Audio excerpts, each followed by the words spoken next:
Dear students, in the previous video we have discussed about random variables and the type of probability distributions that might be discrete or maybe continuous, and we have looked at the various definitions of probability mass function and probability density function that deal respectively with discrete as well as continuous probability distributions. We have started with some of the formula, and we had some problems also. We have discussed them, and let us continue further to complete today about the random variables. Now coming to the problem 3, a fair coin is tossed twice. Let x denote the number of heads turning upon toss. Find the distribution of x. Also find mean variance. So just to recall, we are talking about random variables, and random variables we have a certain steps to be followed, wherein we will be given x as well as p of x. Based on it is a PMF or PDF, we suitably apply those formulae for discrete and continuous distributions and will get the desired data. Now the given problem is a fair coin. What do you mean by a fair coin? As far as the probability is concerned, a fair coin is the one that gives equal chances of occurrence for any outcome. Let us say if it is a coin, let us say a coin will have two possibilities, one being head, the other being tail. So whenever you toss a coin, there are always an unbiased, a fair means an unbiased chances, meaning that the equal probability for both head as well as tail will be occurring. So that is the concept of a fair coin. So it is given that a fair coin is tossed twice. So when you toss a coin twice, the possibilities will be either head or head tail or tail head or tail tail. And these we have seen earlier in the example also. When you assign the success as a head, probably the number of heads, then x of hh can be 2, x of ht can be 1, and x of th will be 1, and x of tt will be 0. This we have seen earlier, and the same process we are going to use. So in this case, x can take the values of 0, 1 and 2. The probability of x being 0 is 1 by 4, that is number of times we have tt. The probability of having 1 twice, 2 by 4, that is half. The probability having 2 is 1 by 4, that is only once. So given this data, now we are asked to calculate the mean and variance before the distribution is calculated. So before the values we have, so we should look at the formula here. So the mean is sigma xi pxi, and variance is sigma square. This we have done in the previous examples as well, and we'll just substitute. So xi pxi, just multiply these two, 0 into 1 by 4, 1 into 1 by 2, 2 into 1 by 4, you will get 1. So that's what it is. So we'll get mean as the 1, and mu square, of course, the sigma x square minus mu square, that can be taken as sigma xi square pxi minus mu square, the straight formula, and if you apply in this, we'll get the 0.50. So we have found the probability distribution as asked. We have also found what is the mean and what is the variance. So this is a simple problem, but you should read the question properly before we attempt to find the solution. Okay. So next, let us take another example. A box contains 12 balls, of which 3 are white and 9 are red. So we have 12 balls totally, among which we have 3 which are white balls and 9 which are red balls. A sample of 3 balls. So we have taken 3 balls at random from this box. So let x denote the number of white balls. So what is the chance now? The random variable getting these 3 balls becoming white. We have taken 3, but what is the chance that we get these 3 as a white balls in the sample? Find the distribution of x, that is similar to the previous one. X and p of x we have to calculate. Once we know that, we can calculate mean, standard deviation. So like any probability problem we have, please read the question carefully. So we have a 12 balls. Out of these, 3 are white and 9 are red. So whenever you get a problem of a ball or problem of a cards, playing cards, you should always look at the number of combinations of chances we will be getting. So it will be normally a NCR problem, that is a combination problem. Similar to that here, let us look at this now. So X can be getting no white or one white or two white, three white. Why you have written like this? Because we have assigned X as the number of white balls. So when I take three balls, all three can be white, two may be white, one may be white, and no card may be, no ball may be white. So if that is the case, we have assigned either 0, 1, 2, 3. That's how it is. Now what is the P of X now? So P of X, the probability of out of these three balls, please be careful here. Now I am looking at a probability of having no ball is being white. So whatever three balls I take, all three is going to be red balls only, because we have only two category. One either may be red or a white ball. So the chances of getting no ball as a white, that is getting all a red balls. So this is 9C3. What is 9C3? This pertains to the red balls and this pertains to white balls. So over total balls, if you look at this, denominator remains same because I am taking only 3 balls out of 12. The probability of getting 3 balls is what? That is total possibilities are 12C3. So here each case we will see separately. So 0 white balls means 3C0. Out of 3, no ball is white ball. That's why it is 0. Remaining out of 9 red balls, I am getting all 3 red. So 9C3. Next you will take, so 3C1. What is 3C1? This is going to be out of 3 balls, whatever I am choosing, 1 is going to be a white ball. So it is going to be 3C1 because we have maximum 3 white balls.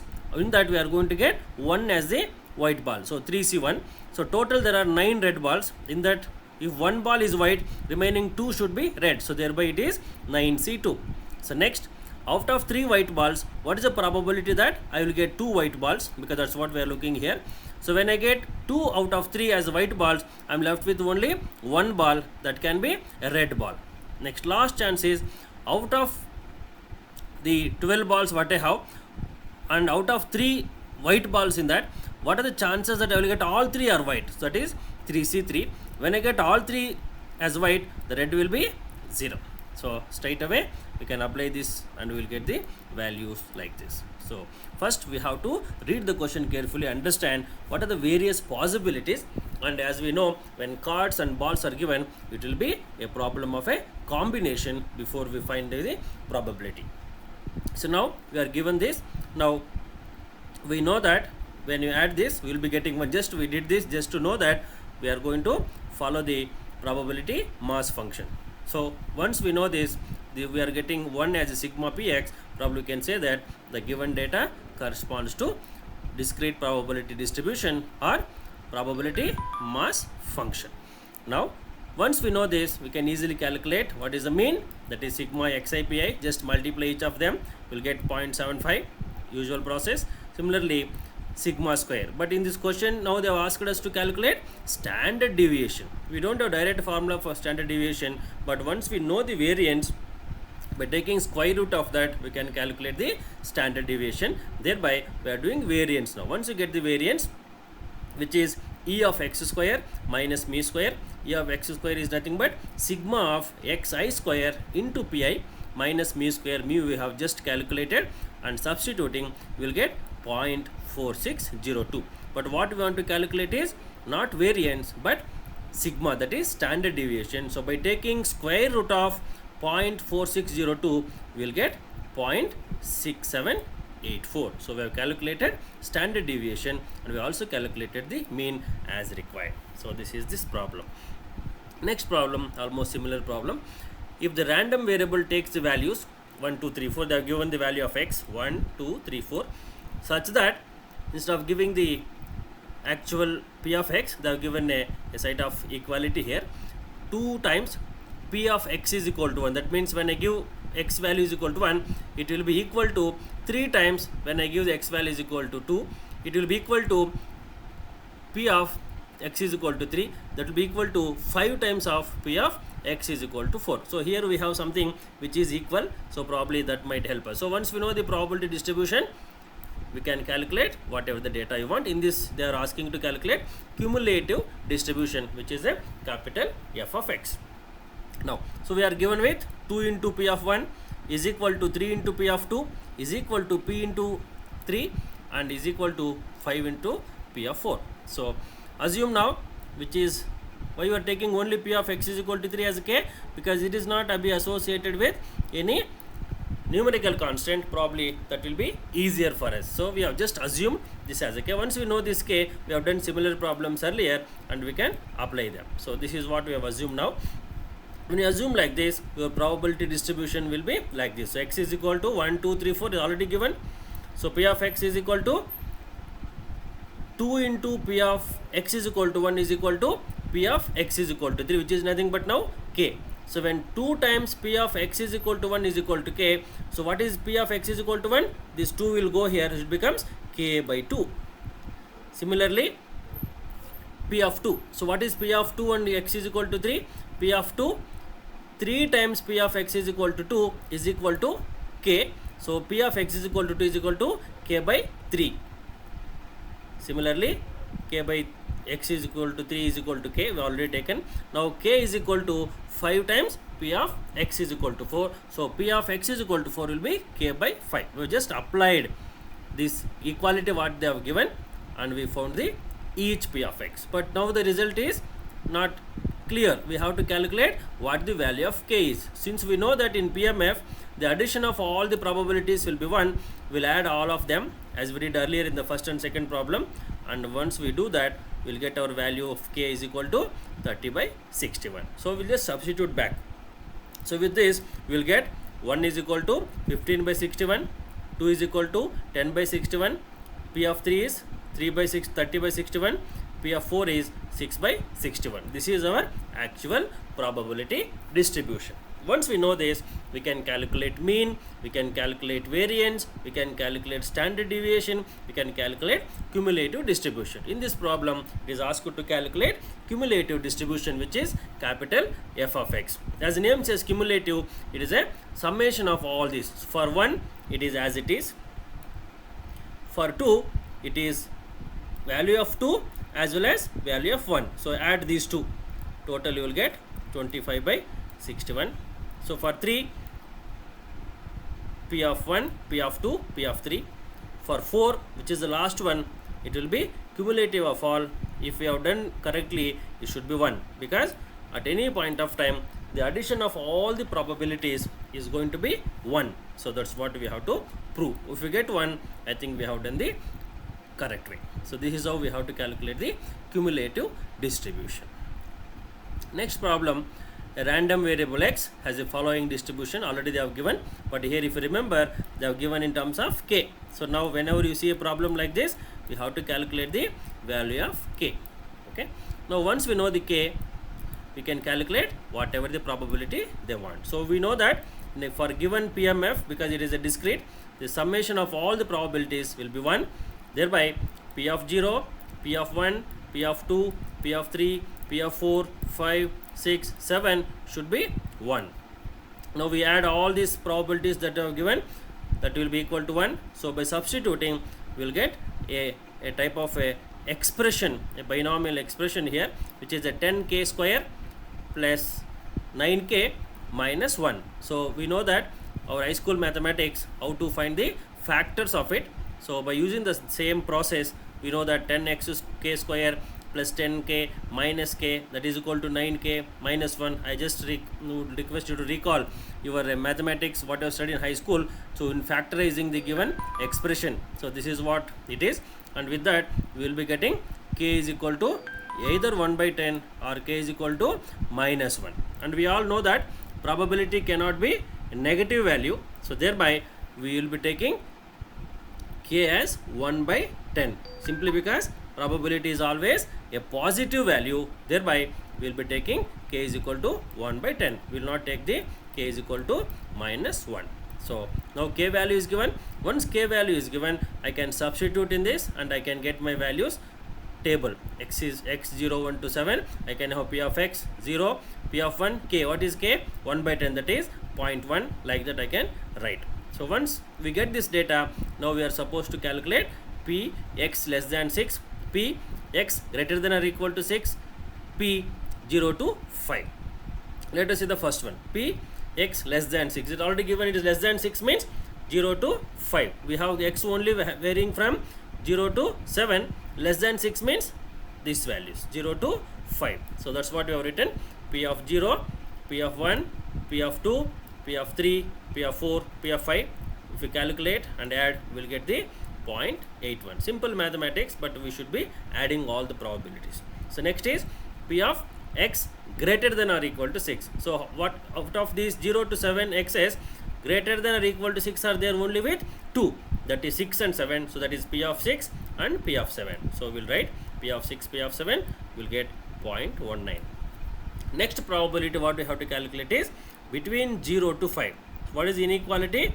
X should be between 0 to 5 but not equal. 0 is less than x, x is less than 5. That means 1, 2, 3, 4. That is 1, 2, 3, 4. That is exclusive of 0 and exclusive of 5 because there is no equality. If equality was there, we could have taken 0 and 5. Since there is no equality, we have to exclude 0 and 5 and take only the remaining values, that is 1, 2, 3, 4. Accordingly, we get the value 0.8. So that's it. And next problem, I will leave it to you. Please go through that, similar to the whatever the problem we have done just now, and that will be you will be able to get the solution. I have just given values for your reference, so you should be getting these values once you solve them. You should be able to get it. So these are the problems what we have as far as the distribution or probability distribution or PMF, probability mass function, with respect to discrete distributions are concerned. Now let us take a couple of problems on continuous distributions and continuous problems as far as the probability is concerned. Now, so couple of problems on continuous distribution. We know that continuous distribution is also called as a density function or PDF, probability density function. Now, verify that P of x is equal to e power minus x, where x is greater than or equal to 0. For other values, x is less than 0, the value will be 0. That it is a probability density function. Once we know that, find the probability that the variate x having the density which fall in the range. So we know that continuous probabilities always contains a range, and also evaluate the CDF, that is your maybe cumulative density function for f of 2.5. Okay, now let us see. As per continuous probability distribution, how do you know it is a continuous probability distribution? One, they have given the density. So when they give density, it is a continuous. Second, again they have given directly it is a probability density function. So there is no problem. We can directly say it is a continuous probability distribution. In continuous probability distribution, for every p of x that is greater than or equal to 0, the integral of minus infinity to plus infinity, this is a plus infinity, p of x dx is always is equal to 1. If you just recall, in the case of discrete, we did summation so that all the probabilities put together it will be equal to 1. In the case of continuous, we do integration, that is only difference, and that integration will be yielding to 1. So whatever the case, discrete or continuous, the total of probability should be always 1 for a given problem. So given that it is equal to 1, now we will apply that. So for all p of x greater than or equal to 0, integral of minus infinity to infinity p of x dx is equal to, it is given in this problem, what is the value of p of x. So we use this. So p of x can be either integration, in definite integrals, the integration can be changed like this. If you refer, probably you can go back to the first page where I mentioned some of the formula. For example, if it is from a to b, if I say, I can say a to c and c to b. I can split the integral like this. So I am going to, for my convenience, I am writing minus infinity to 0 to start with, later from 0 to infinity. It is not the only convenience that I am doing that. It is also based on the definition. Definition says something greater than or equal to 0, I have some formula.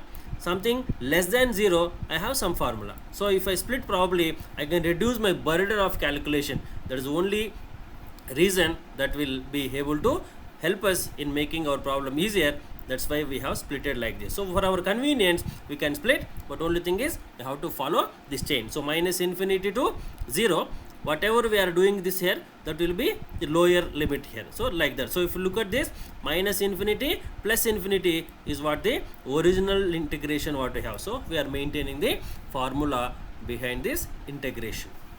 So now we know that minus infinity to 0 is 0 because it is not created by us, it is already given in the problem. Whenever x is less than 0, the p of x is going to be 0. So for all of this, when x is equal to 0, so x is less than or equal to 0 means 0 towards the left hand side of the scale, that is minus values, and up to 0 it is 0. So next is it is going to be e power minus x. So this is anyhow last, so I need not worry about this. Now I have to calculate only definite integral of only this part. So we know that, so from the integration formula, e power x, e power ax, e power bx, we know that integration of e power ax is nothing but e power x divided by a itself. Similarly here, e power minus x we have, so e power minus x is nothing but e power minus x divided by minus 1. Whatever the constant we have here, that constant will be in the denominator. That's what we have written here. It is going to be minus 1, and we apply the same limits. It is a definite integration. When you apply the limits, first we will apply the higher limit minus lower limit. That is again a formula in integration. So this minus I will retain as it is. So e power minus infinity, I am applying the first higher level limit minus lower level. This is a formula. E power minus infinity higher limit minus e power lower limit, that is 0. So e power minus infinity minus e power minus 0. So e power minus infinity or e power infinity is always 0, whereas e power 0 or anything power 0 is always 1. So 0 minus 1. So minus is here, one more minus here, minus into minus plus, I will get 1. So what we have to prove? The total probability of a given PDF is 1. So we have proved that. Now I can say that the given probability function is a continuous probability function or a probability density function. We have proved that. Now once we know that, we have to calculate the values between 1.5 to 2.5. So the p value, the x value is going to be between 1.5 to 2.5 inclusive, because equal to is there inclusive. Now I will write integration of 1.5 to 2.5 p of x dx. How do you write now? Again as per the formula, whenever x is greater than or equal to 0, my p of x is going to be e power minus x. And what is the value of here now? X is greater than 0. Here it is also greater than 0. So I can straight away apply e power minus x. Again simple integration. We know e power minus x means e power minus x by minus 1. This is lower limit, this is upper limit. So we first apply upper limit, then minus, then lower limit. So this minus is already there as far as the integration is concerned. Now if you apply this, we will get this value. As usual, simple subtraction or addition, we will get 0.1410. Now next we are supposed to calculate CDF, which is for the f of 2.5. So again this is CDF. CDF is similar to your cumulative function. Please be aware of the formula, the letter. We are using capital. Capital means cumulative. And again, if you can refer back to the formula, so f of x is equal to p of x minus, x less than or equal to whatever the x we have here. Okay, I can write for your clarity a capital X here. Or you can take f of t is equal to p of x is less than or equal to t. That is also fine. You give any variable, but this is how the formula is going to be. So the formula is minus infinity to x. Minus infinity to x, 2.5 here in our case, and px.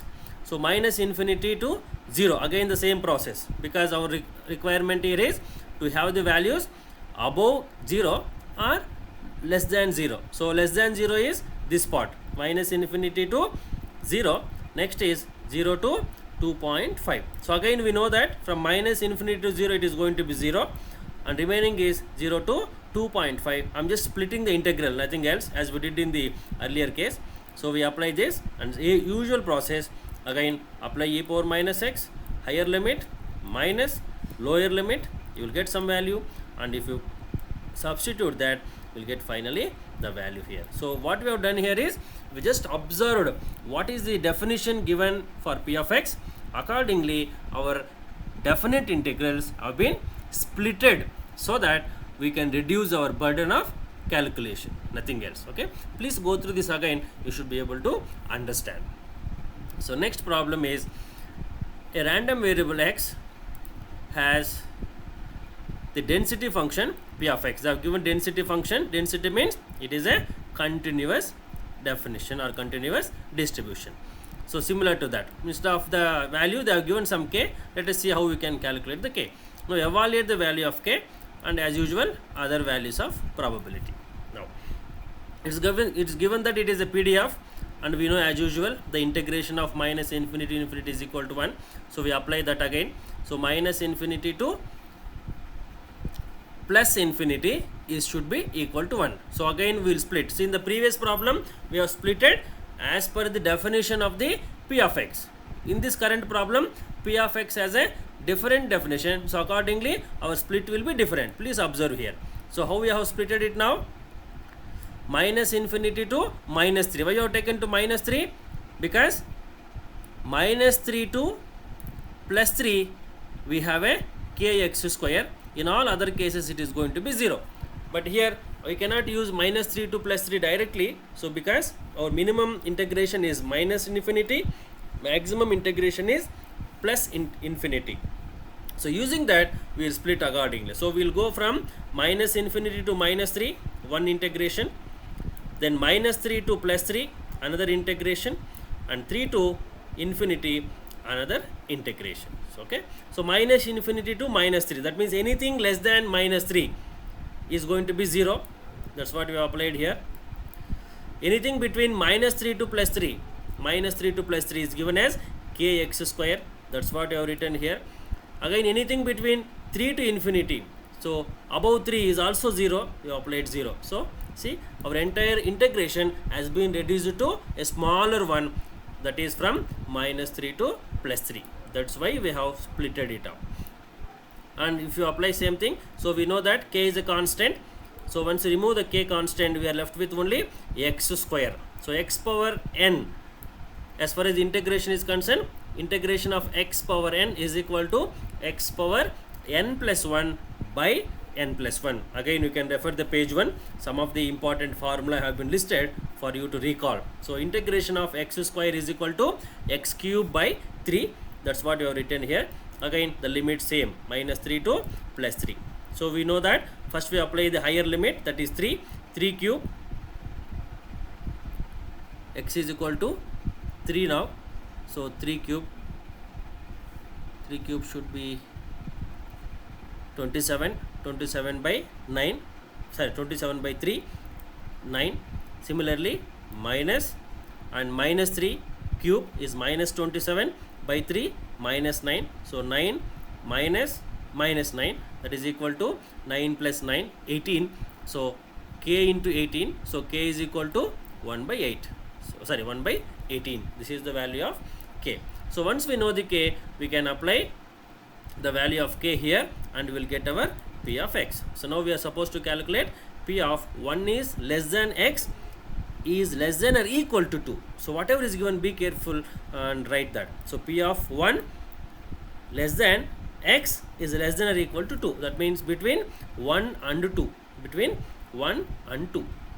Now we know that p of x is k. So k, 1 and 2 they have given the limit. So 1 and 2 as per this is a k, x square. K means 1 by 18. So apply that, straight away you will get this. Now other one is p, x is less than or equal to 2. Be careful here, x is less than or equal to 2. So when we have less than here, x is less than or equal to 2 means it can be 2, 1, 0, minus 1, minus 2, minus 3, minus 4, anything. So we have limit here. Anything less than minus 3 is again 0. Between minus 3 to 3, kx square. So whatever the limit given here, we have to see whether it can be splitted further or we can straight away apply. We cannot straight away apply here because as per the norms it is minus infinity to plus infinity, because lower bound is not given here.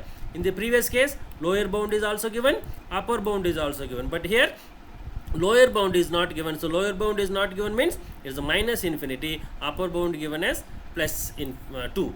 So now we have to split minus infinity to minus 3. Why you are splitting to minus 3? Not that we like 3, but it is given in the problem. So based on the problem, we have to split up. So minus 3 p of x dx, then minus 3 to 2. So we know that this part is 0, and this part we can straight away apply our formula kx square. Accordingly we'll get, so this is the result. So like that, given the data, we have to find the solution as per the function of p of x that is given. Now here it is p of x is greater than 1. So p of x is greater than 1, that is minimum is 1. X is greater than 1 or above. So minimum lower limit is been given 1, upper limit is infinity. So we have, as per the definition, something from 1 to 3 and something from 3 to infinity. Why you have to split up this now? After 3, the value of p of x is 0. So we can't completely write this in one single definition. We have to split accordingly. So this part is again 0. Now only we are left with this part, and again the same process continues. We'll get the value 13/7. So the crux here is understanding the problem, reading maybe a couple of times, make sure you follow what is the question being given and try to apply. So all these inequalities are very important. We have to understand basically how we can do. So splitting up is something which you have to be careful. All this you have studied in your high school or maybe PU level, just try to recall. But anyhow, at any point of time, if you have doubts, let us discuss and we can clarify on that. So I will leave these couple of problems to you. Please go through that. If you have any issue, probably we can discuss later. So I think I can stop it here now. You can go through the rest of the problems. Wherever you find difficulty, you can let me know. Again, in this also, mean of x, mean of value of k, mean of x, variance of y, all those things as per the definitions what you have laid already. So please go through that. It's just a mathematical calculations. Just follow these definitions of integration, definite integration, your continuous probability function. You should be able to get the solution. So I will conclude this random variables at this point of time. Please go through this, and if you get any issue at any point of time, please come back to me. I can definitely help you. So thank you very much.